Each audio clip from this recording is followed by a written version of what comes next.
Kit had no business working in this creepy mansion. Maybe we will get back to this tomorrow because today it ain't hitting. The book is not nearly as horrific as I thought it was going to be. It's some crazy-ish going on with the neighbors next door. Riley, you already cutting up. They some freaks, okay? But at least I did give myself a matcha. Maybe it's never that serious. If you don't put that baby in that car seat and bring that baby next door. Literally 2 pages out and we getting another plot twist. Like with a Nintendo gun, like psh, psh, psh. So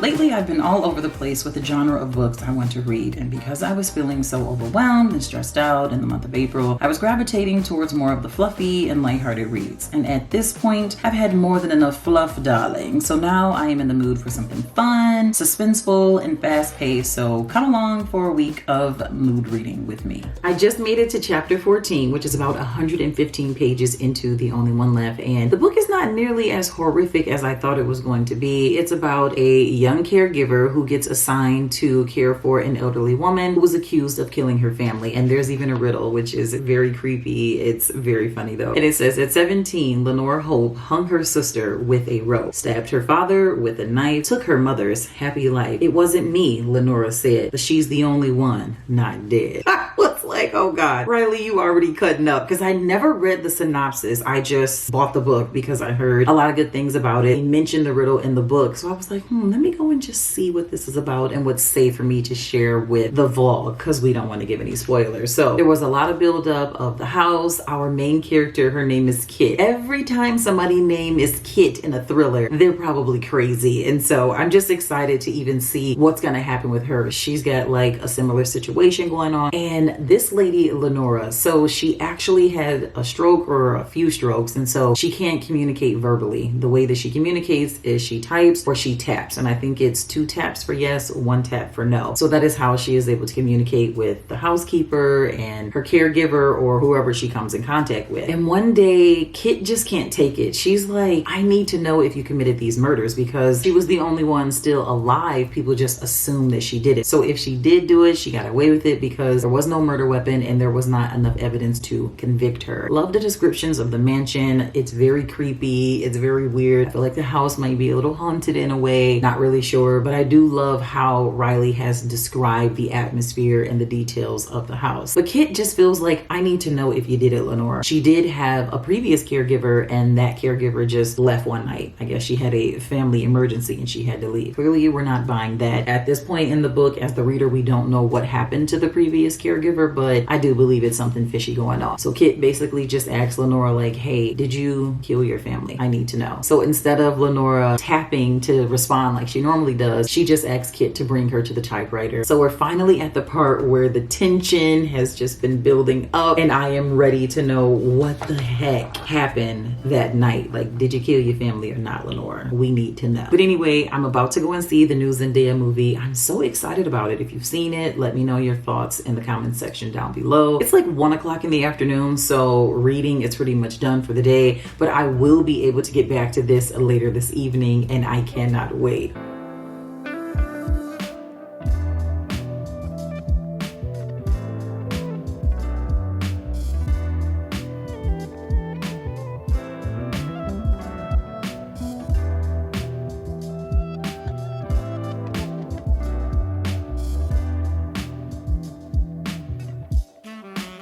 This book is loaded with secrets, and I mean loaded. It's absolutely ridiculous. I'm just like, okay, there's another one, there's another one, there's another one. Secrets about Lenora's dad, secrets about Lenora, secrets about Lenora's mother. There's even drama with like the sister. There's secrets about other people that work in the house, and I'm pretty sure we're gonna find out even more secrets. The biggest bombshell that we just got, it just came at the end of chapter 28, and it was actually extremely sad. It's very intense, but we did finally find out what happened to the previous caregiver, Mary. But Kid still thinks there was something very suspicious about what happened to Mary. I'll just say that without giving any spoilers. Oh, that's the one thing I hate about doing reading vlogs. It's like you want to be able to share certain things. Like I'm reading this book and I just want to like tell you what is going on in this book, but I don't want to spoil it for you. So just know that yes, we did finally find out what happened to Mary. And I absolutely love how they're doing the book. So certain chapters are just regular chapters and they say like, you know, chapter 29, 30, whatever.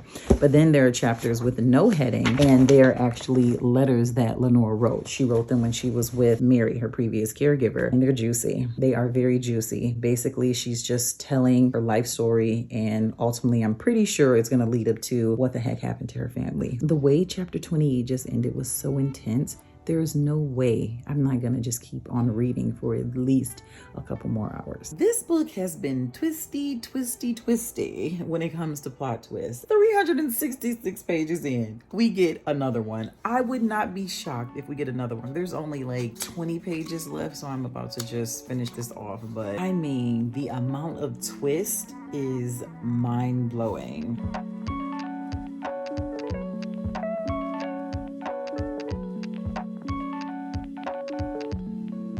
I was right. Another plot twist. 6 pages left in the book. We have another plot twist.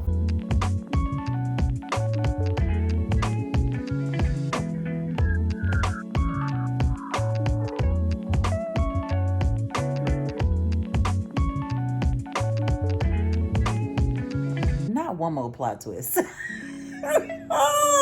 Literally 2 pages out and we getting another plot twist. I'm like, Riley, you one twisty dude. Oh my God. Husband bought me a squishy. I'm so excited. But then again, I'm not because Tristan likes this one. And so she's like, oh my God, can I get the same one as you? I'm like, oh, I do not want to have the same one as you. So I think I'm just going to let her have this one. Oh, and then I'll get me another one. But this one is so cute. Oh, it's adorable. I love it. I love it so much. Oh, and it's so squishy.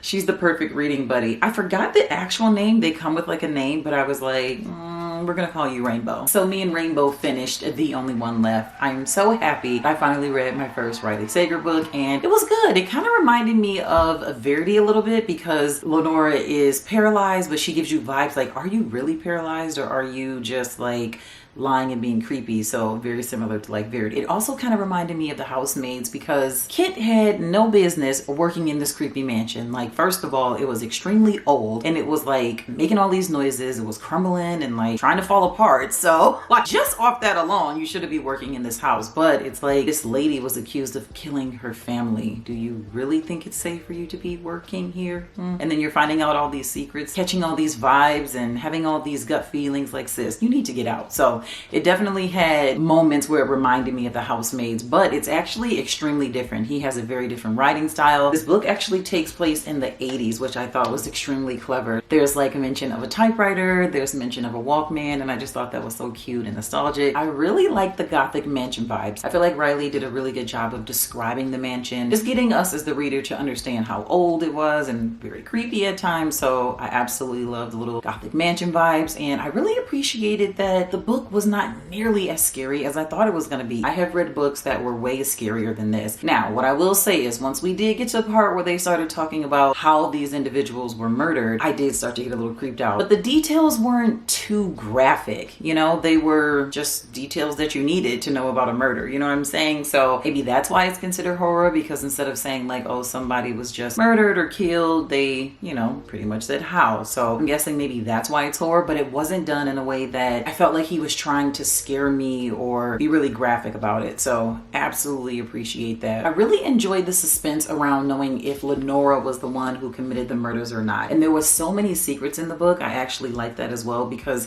it gave motive to so many other people. And I was just like, okay, now it's getting to the point where I thought I might have things figured out, but I don't, because now there's so many different suspects and I actually like it when that starts to happen in a book. There was this one line, it was so good. I was like, oh, I'm gonna share this with the vlog. You know me, gotta share something so that you guys feel just as involved in the story as I do. Are you?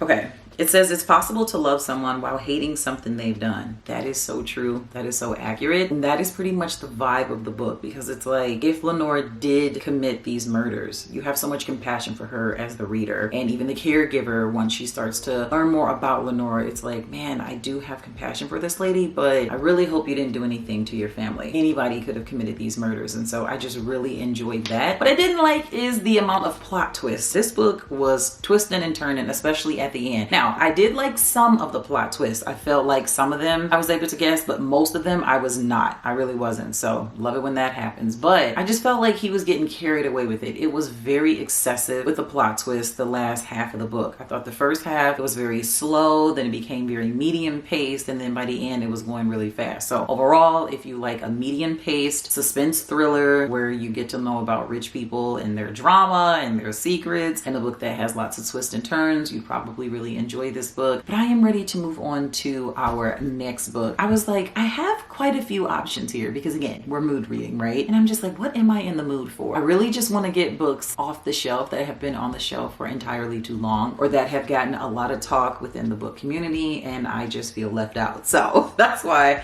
I'm really happy we get this one knocked out the way, and I am super happy to get this one out the way next. So finally, I am gonna read Tomorrow and Tomorrow and Tomorrow by Gabrielle Zevin, and I am so scared. Just like with that book, but for very different reasons. I just feel like this book was so hyped up. I believe it won an award, or it was nominated for an award, and I'm just like, God, I want to love this book as much as everyone else does. So I'm nervous. I'm really nervous that I'm not gonna like it. I hope that it doesn't bore me. I hope that I have a good time. So the only way to find out is to just read it.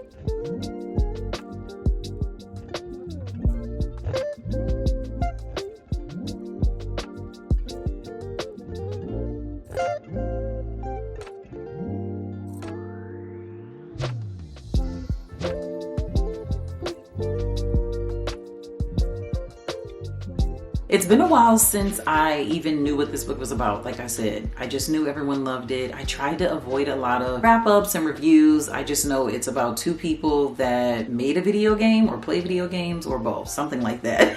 So I just wanted to get myself a little bit familiar with it before I went into it. This is so beautiful. It says, Tomorrow and Tomorrow and Tomorrow is a dazzling and intricately imagined novel that examines the multifarious nature of identity, disability, failure, the redemptive possibility in play, and above all, our need to connect, to be loved and to love. Yes, it is a love story, but it is not one you have read before. Oh, that's so cute. The only thing is, I had no idea it was a love story. Hopefully it's not oozing with romance, so that way I can give it a fair shot. I am definitely not in a romance mood, but I am in the mood to read this book. So here we go.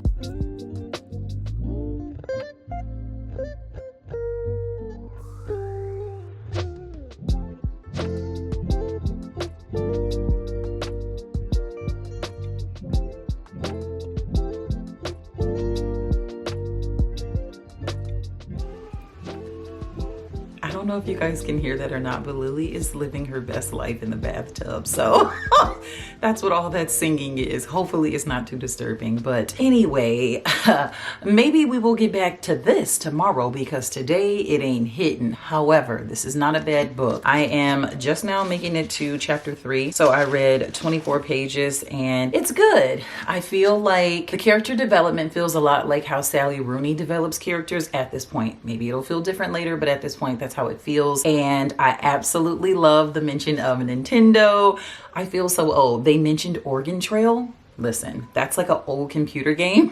And it was so much fun. Oh my God, it was so fun. But now I'm just like, God, I forgot all about that game. And I just feel so old hearing it. But basically, if you don't know, it's just like this wagon and it's like traveling. They're on like this journey. I can't even remember everything, but I do remember you go hunting, you get certain items. People can like die of like illness or because they were bitten. Anyway, it just felt so nostalgic for them to mention that game. So love that. They talked about Donkey King, and what other game did they mention? Oh, duck hunting, like with a Nintendo gun, like psh, psh, psh. So absolutely love the games that have been mentioned. It's not bad. I just don't love it. And I believe the girl might be Korean, because they just were talking about like H-Town or something like that. Not H-Town. I think that's like a slang term for Houston. I think they're talking about K-Town for like Korean town. My bad.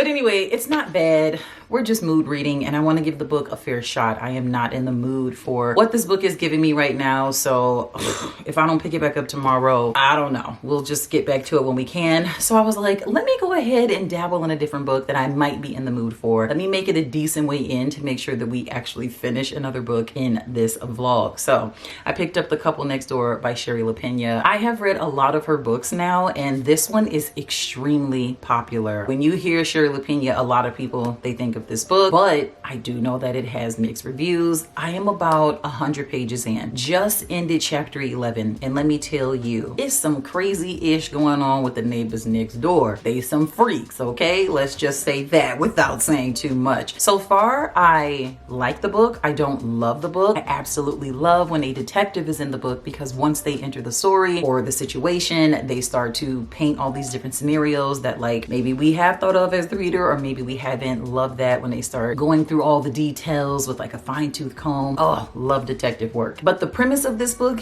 is outrageous. It's absolutely ridiculous. So we have a couple, Anne and Marco. They went to a dinner party at the freaky next door neighbor house. They went to their dinner party and their babysitter canceled, so they left their 6-month-old daughter at home alone. Maybe it's never that serious. If you don't put that baby in that car seat and bring that baby next door with the bouncer, like, you don't even need to be friends with people like this if you can't bring the baby. However, as you read along in the story, the neighbors are even like, they could have just brought her, because they were going over to check on her every half an hour. They did bring a monitor with them, and so I guess they thought that that was sufficient. It's just never that serious. I'm sorry. So I just don't even know why they decided to leave this baby. And the detective definitely feels like they're a suspect, because somebody would have had to know the baby was home alone in order to take her, which I don't know if I've even said that so far. So yes, they went to the dinner party, and then their 6-month-old baby, she was kidnapped. Horrible, horrible, horrible situation, but it is very interesting to read about up until this point. We don't have a lot of suspects. Her parents, her being Anne, are very rich, and so they're like, maybe it's a possibility the baby was taken for ransom. The detective is still just gathering evidence, and that's as far as we got so far in the book, and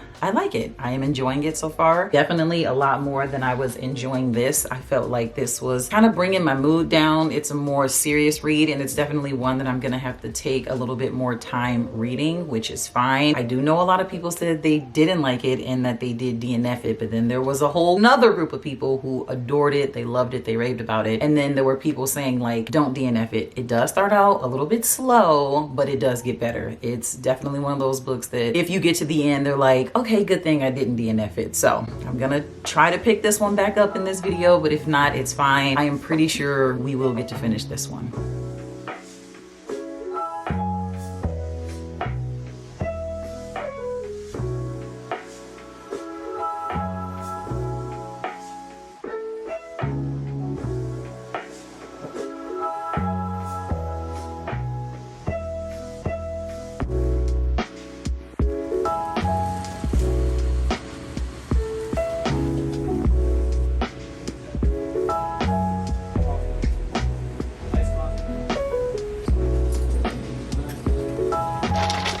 Okay, so I'm trying that new iced lavender oat milk matcha thingy-me-jiggy, so let me see how it is. Ooh, that hits. Oh my God, I really like it. All I got was however they make it. I'll insert a picture or something like that. If I didn't already show some B-roll, I did add 2 pumps of brown sugar and woo. That's good. That's really good. It's absolutely beautiful here. So I was like, you know what? I got my blanket in the back and I was gonna go read at the park, but I had to drop Mikey off to work and I forgot a sweater and it's starting to cool off now. So I don't know how long I would survive. Oh my God, it's getting windy. I'm almost done with this book. It's barely anything left. That's all we have. So I could tolerate being at the park maybe, but I don't know. I don't want to chance it. I was like, you know what? Let me just go home because most of my snacks are there, but at least I did give myself a matcha.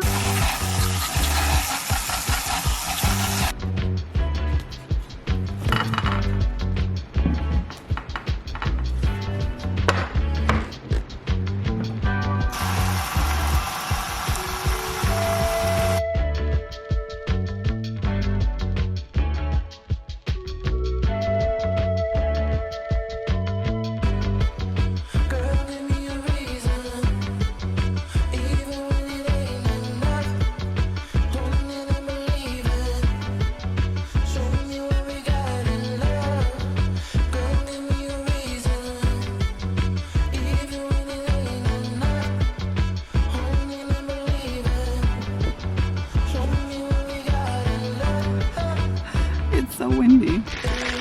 Y'all, I'm cutting up. Mind your business, it's okay. So I indeed did go and get another one of those lavender oat milk matcha lattes. This thing is hitting, and the barista that made it today, baby. That is good. That is very, very good. But I cannot keep buying these things. So I did look up a recipe online. So I'm going to just have to make them at home, because I do think this is going to be my new little spring treat, because whoa, this is good. One more. That's so good. And I am so happy. Oh, we thank the Lord for schools, therapy clinics, and all that, because them 7-8 hours away from them children are needed. Okay. Just dropped off Lily. So that is why we look a hot mess. It's fine. I did get a chance to get back into tomorrow. And how far did I get? Let us see. 124 pages. So the book is broken up into like 6 parts, I believe. Let's see. Actually 10. It's 10 parts.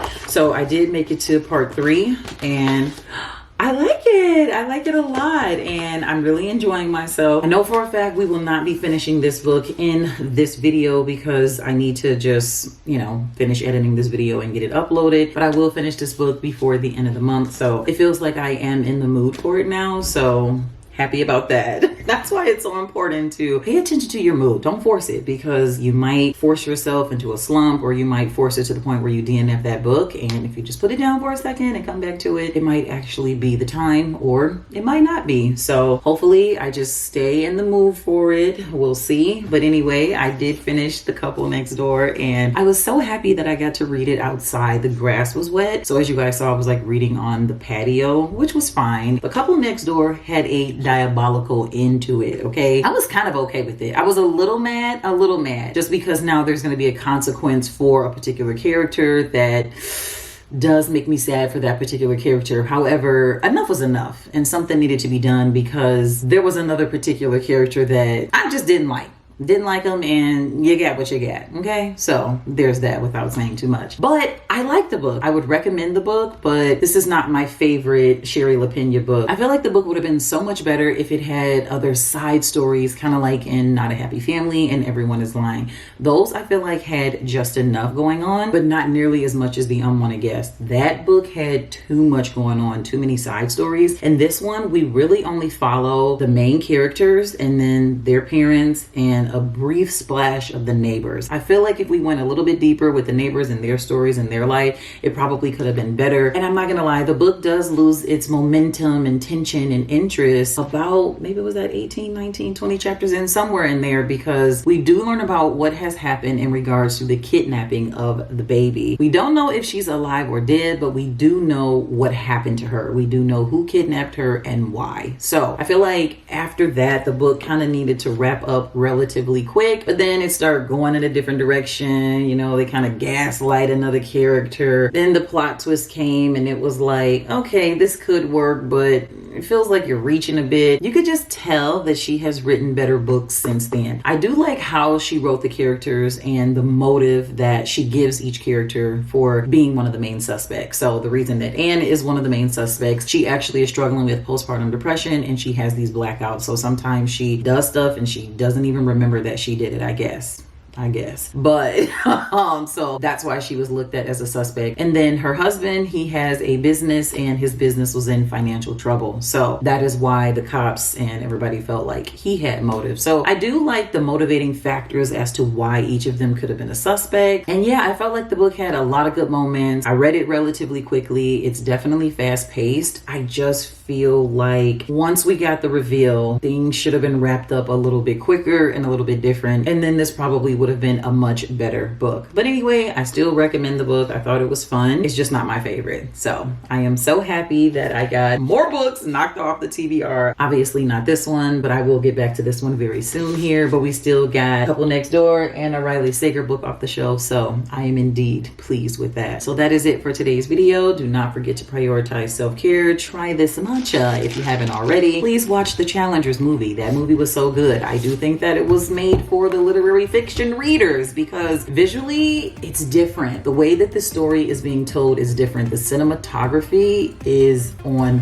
point. I mean, the angles. I believe at one point there was even a camera on the ball, you guys. So it's good. And then there's so much not being said. There's a lot of moments where a lot of nothingness is going on. So I've already heard feedback that a lot of people, they just don't like it, but I liked it. Just know going into it, if you choose to watch it, it's very different visually. The way that this story is being told, it's not like what you'd expect. Like I said, for me, it reminds me of a literary fiction book, and I enjoyed it. So have the most amazing week, and I will see you guys in the next one. Bye. So if she did do it, it's kind of like an OG Simpson thing, you know what I mean? That was actually my first time trying an Olipop. I think that's how you say it. But one thing that I realized about Shari Lapena and her books, I'm very excited to see this movie. It just seems so cool. It was the cherry vanilla flavor. I really liked it, and so did Justice. Look at the disrespect to my book, you guys. The girl has gotten fingerprints and water all on it. It's kind of giving Carrie Soto is back vibes. So if you have not read that book, that was a really good book. A lot of times she's trying to get you to pay attention to one character. Don't even overlook those other characters. Picking up Juicy Girl. Reading. The exact reason I'm in a life slump. Like this girl, I can't. I cannot, Lily. I cannot. I cannot.